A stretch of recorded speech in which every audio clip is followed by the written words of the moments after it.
So hello everyone, आज हम जानेंगे कि जो हमारे कबीर चैप्टर है कक्षा 11वीं का, उसके अंदर जो ये पद है उनमें कबीर क्या कहते हैं। तो शुरू करते हैं इसको पढ़ना। ये कबीर का पहला पद है। इसमें हिंदू और मुसलमान दोनों के धर्मों में जो आडंबर हैं, विभिन्न विभिन्न आडंबर मतलब कमियां और जो घोटाले, एक तरह से कहें तो वो घोटाले हैं, उनका वर्णन करते हैं। तो कवि कहते हैं, अरे इंदोहुन राह न पाई, हिंदू अपनी करह बड़ाई, गागर छुअन न देई, बेसिया के पायन तरसोवे, यह देखो हिंदू आई।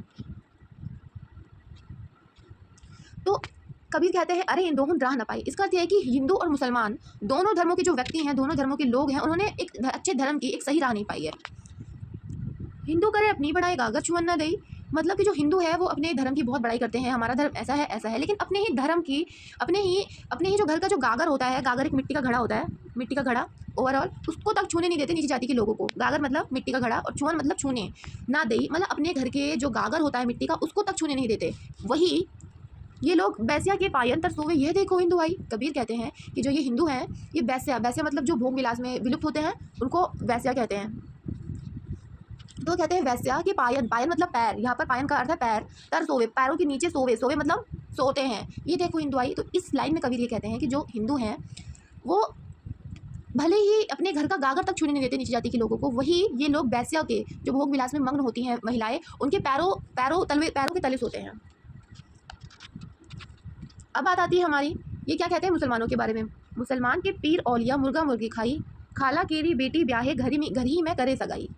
तो अब कबीर मुसलमानों के धर्म में जो आडंबर है उनके बारे में बात करते हैं। कहते हैं कि जो मुसलमान है, मुसलमान के जो पीर औलिया है, मुर्गा मुर्गी, मुसलमान के जो पीर औलिया हैं जिनको ये मानते हैं मुसलमान, तो वो मुर्गा मुर्गी खाते हैं, मतलब जीव हत्या करते हैं। खाला केरी बेटी ब्याहे घर ही में करे सगाई, मतलब जो अपने ही खाला की बेटी के साथ शादी करवा देते हैं अपने बच्चों की, मतलब अपने ही घर में सगाई करवा देते हैं। बाहर से एक मुर्दा लाए धोई धाई चढ़वाई, सब सखियाँ मिली जेवन बैठी घर भर करे बड़ाई। अब कहते हैं कबीर, जो ये मुस्लिम है, बाहर से मुर्गा लाते हैं, मतलब मुर्गा मतलब मरा हुआ जानवर लाते हैं और उसको धो धा के पकाते हैं। सब सखियाँ मिली जेवन बैठी घर भर करे बड़ाई, मतलब अब ये लोग पकाकर इसको खा लेते हैं और बहुत बड़ाई भी करते हैं। वाह वाह। अब कबीर कहते हैं, हिंदू की हिंदुआई देखी तुर्कन की तुर्काई, कहे कबीर सुनो भाई साधो कौन रहा है जाई। अब इस लाइन में कबीर ये कहते हैं कि कबीर अपनी बात बताते हैं, मतलब अपना निष्कर्ष देते हैं इन बातों पर कि जो हिंदू है उन्होंने हिंदुओं की हिंदुआई देख ली है कि वो किस प्रकार अपने घर का गागर तक छूने नहीं देते। वही रात भर, पूरे जीवन भर वो एक वैश्या जो कि भोग विलास में मग्न होती है, उनके पैरों के नीचे सोना पसंद करते हैं। और वही मुसलमान जो हैं, उनकी पीरोले मुर्गा मुर्गी खाते हैं और जीव हत्या करते हैं और अपनी ही खाला के घर में अपने ही रिश्ते में शादी करवा देते हैं। अब कहते हैं कबीर, कहे कबीर सुनो भाई साधो कौन रहा जाई। इसका अर्थ यह है कि कबीर कहते हैं कि भाई कौन सी राह पे जाऊँ, मतलब कौन से धर्म में जाऊँ, इतने सारे आडंबर हैं, किस धर्म में जाऊँ। कोई सा धर्म सही नहीं है, कहीं जीव हत्या हो रही है तो कहीं वही मतलब दोगलापन है। तो अब हम इस लाइन में पढ़ते हैं, बालम आओ हमारे गहरे।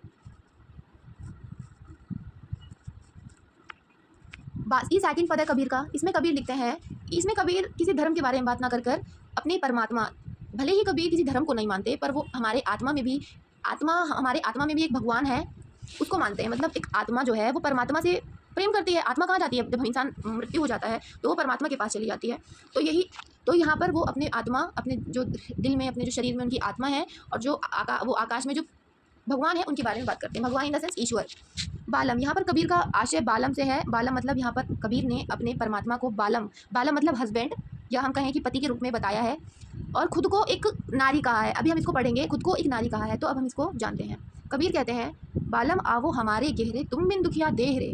कबीर भगवान से कहते हैं, अपनी ईश्वर से कहते हैं कि बालम यानी ईश्वर, आप मेरे घर आओ, आप मेरे घर आओ। हमारे गेह मतलब घर, गेह मतलब घर, आओ तुम बिन दुखिया देह रे, मतलब इनका जो घर है शरीर रूपी ग्रह को ये अपना घर बताते हैं। कहते हैं तुम भी, मेरा जो शरीर है वो बहुत दुखी है, तुम जब तक मेरे अंदर नहीं आओगे ईश्वर, मेरे आत्मा में नहीं आओगे, तब तक मेरा जो हृदय है वो बहुत दुखी है।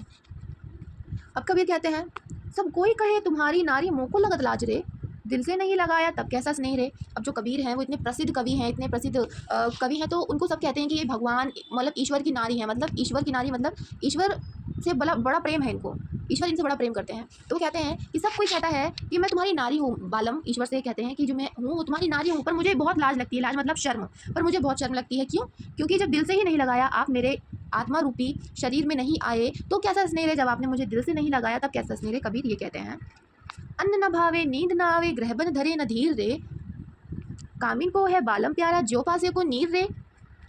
तो कबीर अब इस लाइन में ये कहते हैं कि जब तक आप मेरे शरीर में नहीं आ रहे, तब से मुझे अन्न मतलब खाना नहीं पसंद आ रहा, नींद भी नहीं आ रही, और गृहबन मतलब घर में ही ना अच्छा लग रहा है, और ना ही जंगलों में मेरे को बसर करने का मन कर रहा है। ना ही मेरे को अन्न भा रहा है, ना ही मुझे नींद आ रही है, और ना ही मेरा मन घर और जंगलों में रहने को करता है। और कबीर कहते हैं, कामिन को है बालम प्यारा, जो प्यासे को नीर रे। कामिन मतलब प्रेमिका, और बालम मतलब आपको बताया ही, वो हमारे जो प्रेमी होता है उसको, और जो हस्बैंड उसको बता, इसके बारे में वर्णन करते हैं। वो कहते हैं कि जिस प्रकार कामिन एक प्रेमिका को उसका बालम प्यारा रहता है, और जिस प्रकार एक प्यासे को नीर प्यारा रहता है, नीर मतलब जल, नीर प्यारा रहता है, उसी प्रकार मुझे आप प्यारे हैं, मेरी आत्मा को आप प्यारे हैं। कबीर लिखते हैं, अब कहते हैं, है कोई ऐसा परोपकारी, है कोई ऐसा परोपकारी,